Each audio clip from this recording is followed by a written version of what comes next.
Rice studio से आप देख रहे हैं न्यूज 18 बिहार झारखंड। नमस्कार। 2025 विधानसभा चुनाव से जुड़ा पहला चुनावी बुलेटिन मुख्यमंत्री में आपका बहुत बहुत स्वागत। मैं हूं आपके साथ संतोष गंगवार। चलिए बिना देर किए शुरू करते हैं चुनावी खबरों का सिलसिला। लालटेन वालों ने जंगल राज दिया, अब हम लोग कभी उसके साथ नहीं जा सकते हैं। एक मौका तेजस्वी को दीजिए, वैकेंसी ही नहीं है।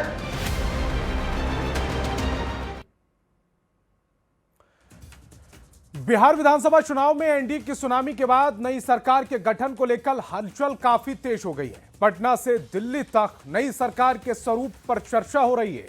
कल 19 नवंबर को मौजूदा असेंबली भंग होने के बाद 20 नवंबर को सीएम नीतीश रिकॉर्ड 10वीं बार बिहार के मुख्यमंत्री पद की शपथ लेंगे।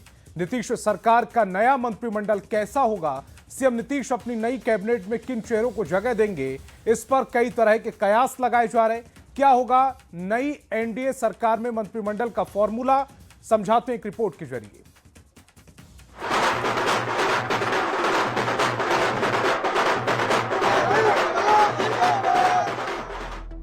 बिहार चुनाव में प्रचंड जीत के बाद नीतीश कुमार के नेतृत्व में नई एनडीए सरकार के गठन की प्रक्रिया तेज हो गई है।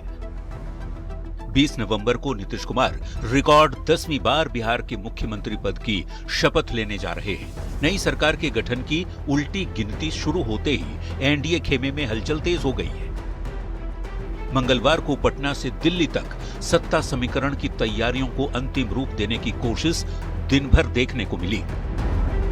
सुबह करीब 11 बजे जेडीयू के राष्ट्रीय कार्यकारी अध्यक्ष संजय झा केंद्रीय गृह मंत्री अमित शाह के आवास पर पहुंचे और बीजेपी अध्यक्ष जेपी नड्डा की मौजूदगी में केंद्रीय मंत्री ललन सिंह के साथ मिलकर चारों नेताओं ने करीब 3 घंटे तक नीतीश कैबिनेट के नए स्वरूप पर मंथन किया। कई घटक दल हैं, सभी की तरफ से जो प्रमुख डिपार्टमेंट है उसकी मांग भी की जा रही है। देखिए, ये सब कोई बड़ी समस्या नहीं होती है और ये केंद्रीय नेतृत्व तो आपस में बैठ करके ये सब तय करते हैं। नए मंत्रिपरिषद को लेकर कई तरह के कयास लगाए जा रहे हैं। सरकार के भीतर पावर बैलेंस, मंत्री पदों की हिस्सेदारी और विभागों की दावेदारी को लेकर कवायद चरम पर है। चर्चा है कि सीएम नीतीश नए कैबिनेट में अनुभव को प्राथमिकता और नए चेहरों को भी मौका देंगे। सरकार में जातीय समीकरण के साथ साथ क्षेत्रीय संतुलन पर भी जोर रहेगा। युवा विधायकों को जगह दी जा सकती है, महिलाओं को जिम्मेदारी सौंपी जा सकती है। पहले की तरह कुछ एमएलसी को भी मंत्री बनाया जा सकता है और कुछ पुराने मंत्रियों की छुट्टी भी हो सकती है। बीजेपी, जेडीयू और एनडीए विधायक दल की बैठक के बाद नए नेता के चयन से लेकर मंत्री पदों के बंटवारे तक कई अहम फैसलों की दिशा तय होगी। सारी तैयारी चल रही है अपने अपनी जगह पर। बातचीत चल रही है विभिन्न पार्टियों में और चीजें समय से तय हो जाएंगी। नीतीश सरकार में बीजेपी, जेडीयू, एलजेपी-आरवी, हम और आरएलएम से कितने कितने मंत्री हो सकते हैं, इस पर भी मंथन जारी है। अमित शाह के आवास से संजय झा और ललन सिंह के निकलने के बाद जेपी नड्डा के साथ गृह मंत्री ने अलग से बातचीत की। बिहार बीजेपी प्रभारी विनोद तावड़े और चुनाव प्रभारी धर्मेंद्र प्रधान ने भी बीजेपी कोर ग्रुप की प्राथमिकताएं पार्टी नेतृत्व के सामने रख दी है। नीतीश जेडीयू से पुराने चेहरों को मौका दे सकते हैं, लेकिन बीजेपी कोटे के मंत्रियों में बड़ा बदलाव देखने को मिल सकता है।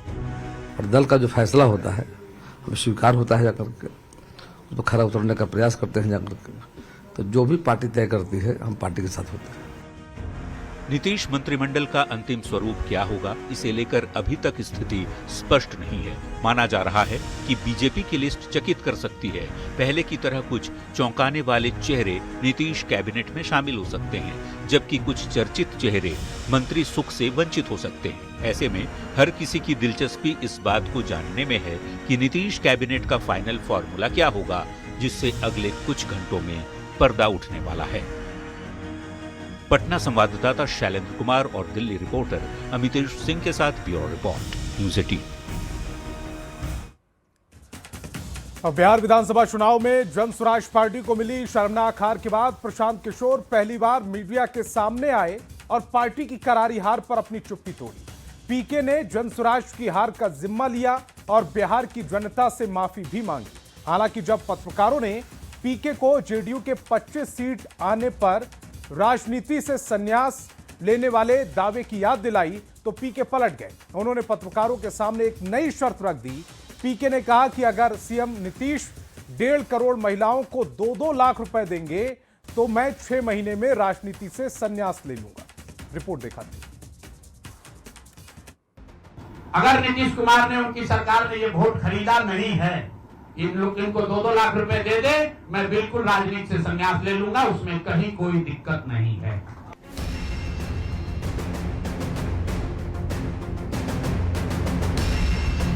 प्रशांत किशोर, जनसुराज के संयोजक और चुनावी रणनीतिकार, अपनी नई नवेली पार्टी जनसुराज की सरकार बिहार में बनाने में नाकाम रहे। पीके के गुणागणित के बिल्कुल विपरीत चुनाव परिणाम आने के बाद अगर किसी बात की सबसे ज्यादा चर्चा हुई तो वो है पीके का वादा। अगर नीतीश कुमार दोबारा मुख्यमंत्री बन गए या उनकी पार्टी जेडीयू को 25 सीटें भी मिल गईं, तो मैं राजनीति से संन्यास ले लूंगा। 4 दिन बाद जब पीके ने चुप्पी तोड़ी तो पत्रकारों ने यही सवाल पूछा, जिसके जवाब में पीके ने क्या कहा वो सुनिए। कई लोगों का सवाल है नीतीश कुमार को 25 सीट आने की बात है, तो मैं आपके सामने घोषणा कर रहा हूं कि जो 25 सीट हमने बात कही थी उस पर बिल्कुल कायम है। अगर नीतीश कुमार ने, उनकी सरकार ने ये वोट खरीदा नहीं है, इनको 2-2 लाख रुपए दे दे, मैं बिल्कुल राजनीति से संन्यास ले लूंगा, उसमें कहीं कोई दिक्कत नहीं है। संन्यास की बात में विरोधाभास के बाद पीके ने राजनीति से अलग होने की एक नई शर्त रख दी। नीतीश सरकार ने 1.5 करोड़ महिलाओं को अगर 2-2 लाख रुपए दे दिए तो पीके राजनीति से संन्यास ले लेंगे। अगर बिहार में पलायन रुक गया तो भी 6 महीने में राजनीति छोड़ देंगे। इस पूरे प्रेस कॉन्फ्रेंस में प्रशांत किशोर की बातों में अंतर्विरोध या विरोधाभास इस वादे पर भी देखने को मिला, क्योंकि पीके ने अगले ही पल ये कह दिया, मैं बिहार छोड़ दूंगा ये भ्रम है, मैं पीछे हटने वाला नहीं, बिहार को सुधार कर रहूंगा, ये जनसुराज और पीके की जिद है। कुछ लोग ये सोच रहे हैं कि मैं बिहार छोड़ दूंगा, तो आपका ये भ्रम है। अंग्रेजी में एक फ्रेज है, you are not defeated till you quit. जब तक आप छोड़ेंगे नहीं तब तक आप हार नहीं सकते हैं। 10 से ज्यादा नेताओं को मुख्यमंत्री बनाने में कंधा लगाने वाले और 6 साल में 6 लोगों को सीएम बनाने वाले पीके का प्रयोग बिहार चुनाव में पूरी तरह फेल हो गया। बाउंड्री से बाहर खड़े होकर दूसरे को चुनाव लड़ाने वाले पीके जब खुद बिहार की सियासी पिच पर उतरे तो पार्टी की ऐसी दुर्गति हुई कि जनसुराज की ओपनिंग इनिंग बेहद खराब रही। जनसुराज का खाता तक नहीं खुला और सभी 238 के 238 उम्मीदवार चुनाव हार गए। पार्टी का स्ट्राइक रेट 0% रहा, यहां तक कि पीके के 98% उम्मीदवारों की जमानत तक जब्त हो गई। 25% प्रत्याशियों का हाल ये रहा कि उन्हें नोटा से भी कम वोट मिले। तो हम लोगों से जरूर कुछ गलती हुई होगी, हम लोग के प्रयास में, हम लोग के सोच में, हम लोग के बताने के तरीके में जरूर कुछ गलती रही होगी कि जनता ने हम लोग को नहीं चुना है, जनता ने हम लोग पर वो विश्वास नहीं दिखाया, तो उसकी जिम्मेवारी जो है वो पूर्णतः मेरी है। पूरे चुनाव में पीके कहते रहे कि जनसुराज या तो अर्श पर रहेगा या फिर फर्श पर। पीके की दूसरी बात सच हुई। पीके ने हार की जिम्मेदारी ली और कहा, हम लोग सामूहिक तौर पर हारे, सत्ता परिवर्तन नहीं करा पाए। पीके ने माफी भी मांगी और गलती भी। साथ ही ये दावा किया कि जनसुराज ने कोई गुनाह नहीं किया, चुनाव में जातिवाद और हिंदू मुस्लिम नहीं किया। पीके के साहस से यही लग रहा है कि उन्होंने एक बार फिर से कमर कस ली है। देखना होगा इस हिम्मत से बिहार में जनसुराज की व्यवस्था कायम करने में कितना वक्त लगता है। पटना संवाददाता रजनीश कुमार के साथ ब्यूरो रिपोर्ट, न्यूज़ 18। गांधी मैदान में 2025 का शपथ ग्रहण खास होने वाला है। शपथ ग्रहण से पहले सीएम नीतीश कुमार ने खुद गांधी मैदान में शपथ ग्रहण की तैयारियों का जायजा लिया। शपथ ग्रहण समारोह में खुद प्रधानमंत्री नरेंद्र मोदी और कई राज्यों के सीएम शामिल होने वाले हैं। ऐसे में शपथ ग्रहण का भव्य और दिव्य बनाने की तैयारी है।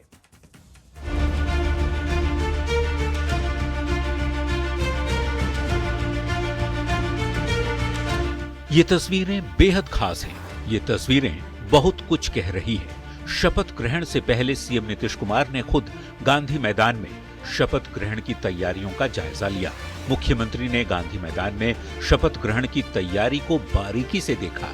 सीएम नीतीश के साथ सम्राट चौधरी और तमाम आला अधिकारी गांधी मैदान में मौजूद थे। सीएम नीतीश 10वीं बार सीएम पद की शपथ लेने जा रहे हैं। इस बार का शपथ ग्रहण कुछ खास होने वाला है।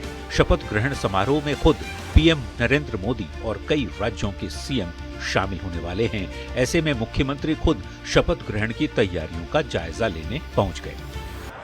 20 नवंबर को पटना के इसी ऐतिहासिक गांधी मैदान में मुख्यमंत्री नीतीश कुमार शपथ लेंगे और शपथ ग्रहण समारोह की तैयारियों के लिए यहां पर अभी मुख्यमंत्री के साथ साथ अन्य जो एनडीए घटक दल के बड़े चेहरे हैं वो यहां पर पहुंचे हैं। देखिए, इस वक्त उप मुख्यमंत्री सम्राट चौधरी, विनोद तावड़े, नितिन नवीन के साथ तमाम लोग यहां पर मौजूद हैं। गांधी मैदान में शपथ ग्रहण की तैयारी जोरों पर है। नई सरकार का शपथ ग्रहण समारोह गांधी मैदान में 10 साल के बाद होगा। इससे पहले साल 2015 में गांधी मैदान में शपथ ग्रहण समारोह का आयोजन किया गया था। ऐसे में शपथ ग्रहण समारोह ऐतिहासिक हो, इसके लिए अधिकारी से लेकर मंत्री तक गांधी मैदान में डटे हुए हैं। बड़ा दिन होगा 20 नवंबर को नई सरकार के गठन का, इसकी तैयारियों की समीक्षा हम लोग यहाँ पर कर रहे हैं। शासन प्रशासन पूरी व्यवस्था जो कर रहा है उसी का कोऑर्डिनेशन हम लोग भी देख रहे हैं। 20 नवंबर को शपथ ग्रहण की भव्य तैयारी है। ऐसे में पटना के सभी चौक चौराहों पर पीएम मोदी और सीएम नीतीश कुमार की तस्वीर लगाई जा रही है। बिहार की जनता को बधाई दी जा रही है और साथ ही विकसित बिहार का दावा भी किया जा रहा है। देखिए, पहला पोस्टर देखिए, बिहार की जनता का आभार, अब बनेगा विकसित बिहार। प्रधानमंत्री नरेंद्र मोदी की तस्वीर, नीतीश कुमार की तस्वीर, और ये जो कोट किया गया है, जो बातें लिखी गई, वो बेहद महत्वपूर्ण है। प्रधानमंत्री नरेंद्र मोदी और नीतीश कुमार ने अपने तमाम चुनावी सभा में कहा कि अगली बार अगर 5 साल हमारी सरकार को मौका मिलता है तो आने वाले 5 साल में विकसित बिहार बनेगा, और बिल्कुल वही कोटेशन इस वक्त लिखा हुआ है। बिहार का जनादेश ऐतिहासिक है तो जश्न भी ऐतिहासिक होगा।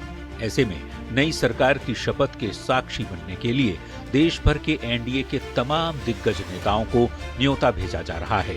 20 नवंबर को मुख्यमंत्री के अतिथि कौन कौन हो सकते हैं, कौन कौन इस ऐतिहासिक पल के साक्षी बनेंगे, उनका नाम भी जान लीजिए। प्रधानमंत्री नरेंद्र मोदी, गृह मंत्री अमित शाह, रक्षा मंत्री राजनाथ सिंह, बीजेपी के राष्ट्रीय अध्यक्ष जेपी नड्डा, उत्तर प्रदेश के मुख्यमंत्री योगी आदित्यनाथ, दिल्ली की मुख्यमंत्री रेखा गुप्ता, उत्तराखंड के मुख्यमंत्री पुष्कर सिंह धामी, मध्य प्रदेश के सीएम मोहन यादव, राजस्थान के मुख्यमंत्री भजनलाल शर्मा, महाराष्ट्र के मुख्यमंत्री देवेंद्र फडणवीस। इस बार गांधी मैदान एक खास रिकॉर्ड का गवाह बनने जा रहा है, क्योंकि बड़े जनादेश का जश्न मनाने के लिए ऐतिहासिक स्थल पर शपथ ग्रहण का निर्णय लिया गया है, जिसकी तैयारियां जोर शोर से हो रही हैं। हजारों लोगों के बैठने की व्यवस्था की जा रही है। कड़ी सुरक्षा में पंडाल का निर्माण किया जा रहा है, जहां नई सरकार शपथ लेगी। न्यूज़ 18 के लिए पटना से आनंद अमृतराज के साथ शैलेंद्र कुमार की रिपोर्ट। अब 20 नवंबर को गांधी मैदान में शपथ ग्रहण समारोह है, जिसको लेकर पटना में तैयारियां तेज कर दी गई। सभी चौक चौराहों पर प्रधानमंत्री मोदी और सीएम नीतीश कुमार की तस्वीर लगाई जा रही है। पटना का गांधी मैदान भी सजने लगा है, जिसमें बिहार की जनता को बधाई दी जा रही है और साथ ही विकसित बिहार का दावा भी किया जा रहा है। 20 तारीख को गांधी मैदान में शपथ ग्रहण समारोह होना है। प्रधानमंत्री नरेंद्र मोदी सहित एनडीए के कई बड़े नेता इसमें शामिल होंगे। लेकिन उसके पहले अगर आप एयरपोर्ट से आप राजभवन की तरफ बढ़ेंगे तो आपको कुछ ऐसे पोस्टर नजर आएंगे जो एक बड़ा संदेश देने की कोशिश जिस पोस्टर के माध्यम से किया जा रहा है। देखिए, पहला पोस्टर देखिए, बिहार की जनता का आभार, अब बनेगा विकसित बिहार। प्रधानमंत्री नरेंद्र मोदी की तस्वीर, नीतीश कुमार की तस्वीर, और ये जो कोट किया गया है, जो बातें लिखी गई, वो बेहद महत्वपूर्ण है। प्रधानमंत्री नरेंद्र मोदी और नीतीश कुमार ने अपने तमाम चुनावी सभा में कहा कि अगली बार अगर 5 साल हमारी सरकार को मौका मिलता है तो आने वाले 5 साल में विकसित बिहार बनेगा, और बिल्कुल वही कोटेशन इस वक्त लिखा हुआ है बड़े बड़े बैनर पोस्टर में। ठीक दाहिनी ओर एक और भी पोस्टर आपको नजर आएगा, बिहार की जनता का आभार, अब बनेगा विकसित बिहार। यानी कि हर तरफ पटना में कई इलाकों में आपको इसी तरह के पोस्टर नजर आएंगे। तो हम आपको पटना में पोस्टर के जरिए जो एक बड़ा मैसेज देने की कोशिश की जा रही है, उसकी तस्वीर हमने आपको दिखाई। कैमरामैन मनीष जुनेजा के साथ आनंद अमृतराज, न्यूज़ 18 नेटवर्क, पटना। अब बिहार चुनाव में आरजेडी की करारी हार के बाद राबड़ी आवास में कथित तौर पर बदसलूकी का आरोप लगाने वाली रोहिणी आचार्य ने एक नया पोस्ट कर खलबली मचवा दी। लालू प्रसाद को अपनी किडनी दान करने वाली बेटी रोहिणी आचार्य ने एक वीडियो शेयर कर सवाल खड़ा किया कि लालू को बेटे ने अपनी किडनी क्यों नहीं दी। वीडियो में रोहिणी काफी गुस्से में नजर आ रही हैं। बिना नाम लिए रोहिणी ने तेजस्वी और राजनीतिक सलाहकार संजय यादव पर भी एक बार फिर से निशाना साधा है। रिपोर्ट दिखाते हैं। बेटा काहे नहीं दिया, बेटा काहे नहीं दिया, आप बताइए इसका जवाब। बेटा काहे नहीं किडनी दिया, ये सवाल है लालू प्रसाद और राबड़ी देवी की बेटी रोहिणी आचार्य का, जिन्होंने एक पत्रकार से बातचीत में ये सवाल किया कि जो लोग सवाल उठा रहे कि बेटी को मायके में नहीं रहना चाहिए, उनसे मैं पूछती हूँ, अगर बेटा घर में रहता है तो बेटे ने लालू को किडनी क्यों नहीं दी? बेटा काहे नहीं दिया, बेटा काहे नहीं दिया, आप बताइए इसका जवाब। ये रोहिणी आचार्य पूछ रही है। गुस्से में आग बबूला रोहिणी आचार्य वही बेटी है जिन्होंने लालू प्रसाद को अपनी किडनी दान की। पिछले दिनों राजनीति से संन्यास और परिवार से दूरी बनाने के बाद रोहिणी ने मंगलवार की शाम एक वीडियो सोशल मीडिया पर पोस्ट किया और सामने वाले पत्रकार से फोन पर पूछा कि पिता लालू प्रसाद को उनके बेटे ने किडनी क्यों नहीं दी। रोहिणी ने ये भी लिखा, पिता को किडनी देने वाली शादीशुदा बेटी को गलत बताने वाले हिम्मत जुटाकर उस बेटी से खुले मंच पर खुली बहस करें। जरूरतमंदों को किडनी देने के महादान की शुरुआत पहले वो करें जो बेटी की किडनी को गंदा बताते हैं। हरियाणवी महापुरुष करे, हरियाणवी के भक्त ट्रोलर्स करें जो मुझे गाली देते नहीं। इस पारिवारिक लड़ाई में रोहिणी के साथ उनके बड़े भाई तेज प्रताप यादव भी खड़े हुए, जिन्हें लालू प्रसाद पहले ही पार्टी से निकाल चुके हैं। तेज प्रताप ने एक पोस्ट में लिखा, हम किसी हालत में अपनी बहन का अपमान बर्दाश्त नहीं करेंगे। जयचंदों को इस दुर्व्यवहार का परिणाम जरूर चुकाना पड़ेगा। सोशल मीडिया पर पोस्ट के साथ तेज प्रताप ने एक पोस्टर भी शेयर किया जिसमें उन्होंने लिखा, हमारी रोहिणी दीदी के साथ जो दुर्व्यवहार जयचंदों ने किया, इस घटना ने दिल को भीतर तक झकझोर दिया है। मेरे साथ जो हुआ वह मैं सह गया, लेकिन मेरी बहन के साथ जो अपमान हुआ वह किसी भी हाल में असहनीय है। सुन लो जयचंदों, परिवार पर वार करोगे तो बिहार की जनता तुम्हें कभी माफ नहीं करेगी। रोहिणी आचार्य की लड़ाई पूरी तरह पारिवारिक है, लेकिन मामला राजनीतिक है, क्योंकि रोहिणी बार बार जिस हरियाणवी और तेज प्रताप जिसे जयचंद बता रहे हैं वो तेजस्वी के राजनीतिक सलाहकार संजय यादव हैं, जिन पर रोहिणी पहले ही खुले तौर पर नाम लेकर आरोप लगा चुकी हैं। मामला सियासी होने पर केंद्रीय मंत्री जीतन राम मांझी ने भी टिप्पणी की और ये आरोप लगाया कि जघन्य अपराध हुआ है, लालू तेजस्वी का समर्थन कर रहे हैं। हालांकि बड़ा हीनियस एक तरह से मैं कहता हूँ क्राइम हुआ है। जिस प्रकार से रोहिणी आचार्य बोल करके गई है और सबसे कह रही है, तो इसमें तो इन लोगों को डूब मरना चाहिए था। रोहिणी के नए बयान के बाद मामले ने पहले से ज्यादा तूल पकड़ लिया है, क्योंकि इस बार रोहिणी ने बिना नाम लिए भाई पर यह सवाल खड़ा किया कि लालू को बेटे ने किडनी क्यों नहीं दी। इधर बिहार राज्य महिला आयोग भी रोहिणी के साथ खड़ा है। अध्यक्ष ने कहा, यदि रोहिणी ने शिकायत की तो कार्रवाई होगी, क्योंकि रोहिणी ने गाली गलौज और प्रताड़ना का आरोप लगाया है। ऐसे में देखना होगा ये पारिवारिक विवाद आगे क्या मोड़ लेता है। पटना संवाददाता शैलेंद्र कुमार के साथ ब्यूरो रिपोर्ट, न्यूज़ 18। बिहार विधानसभा चुनाव में महागठबंधन की करारी हार के बाद कांग्रेस ने बागी नेताओं पर एक्शन लेना शुरू कर दिया है। एक साथ 43 नेताओं को कारण बताओ नोटिस थमा दिया गया, जिसमें कई पूर्व मंत्री और पूर्व विधायक। बिहार प्रदेश कांग्रेस अध्यक्ष राजेश श्याम आज पार्टी कार्यालय सदाकत आश्रम पहुंचे और उसके बाद इस फैसले पर मुहर लगाई गई। 2025 बिहार विधानसभा चुनाव में बेहतर प्रदर्शन न कर पाने वाली कांग्रेस ने अब ऐसे नेताओं के खिलाफ कार्रवाई शुरू कर दी है जिन्होंने चुनाव के समय पार्टी लाइन से हटकर बयान दिए थे। पार्टी ने ऐसे सभी नेताओं को आइडेंटिफाई कर लिया और एक साथ 43 नेताओं को कारण बताओ नोटिस जारी किया गया है। इन सभी नेताओं पर आरोप है कि इन्होंने मीडिया समेत अन्य सार्वजनिक मंचों पर पार्टी की आधिकारिक लाइन से हटकर बयान दिए थे, जिससे पार्टी की छवि, प्रतिष्ठा और चुनावी प्रदर्शन पर प्रतिकूल प्रभाव पड़ा। यानी कहीं न कहीं जो कांग्रेस का प्रदर्शन रहा बेहतर नहीं रहा, उसके लिए इन नेताओं को जिम्मेवार ठहराया गया है। थोड़ी देख लीजिए, यहाँ पर नेता बैठे हैं, लेकिन मीडिया से राजेश राम ने दूरी बना ली है वो कुछ भी बताना नहीं चाह रहे, मीडिया के सामने आना नहीं चाह रहे हैं। उन्होंने बस इतनी जानकारी दी है कि जो भी नेता जिन्होंने अनुशासनहीनता का परिचय दिया है उनके खिलाफ अब कांग्रेस जो है वो कार्रवाई करेगी। और अगर 21 नवंबर की वह तारीख होगी जब इन सभी से कारण बताओ नोटिस का जवाब देने को कहा गया है, अगर ये समय पर जवाब नहीं देते हैं या फिर इनके जवाब को अगर पार्टी संतोषजनक नहीं मानती है तो निश्चित तौर पर इनको पार्टी से बाहर का रास्ता दिखाया जाएगा। कैमरा पर्सन राहुल के साथ संजय कुमार, न्यूज 18 पटना। तो मुख्यमंत्री में फिलहाल इतना ही। आप देखते रहिए न्यूज 18 बिहार झारखंड।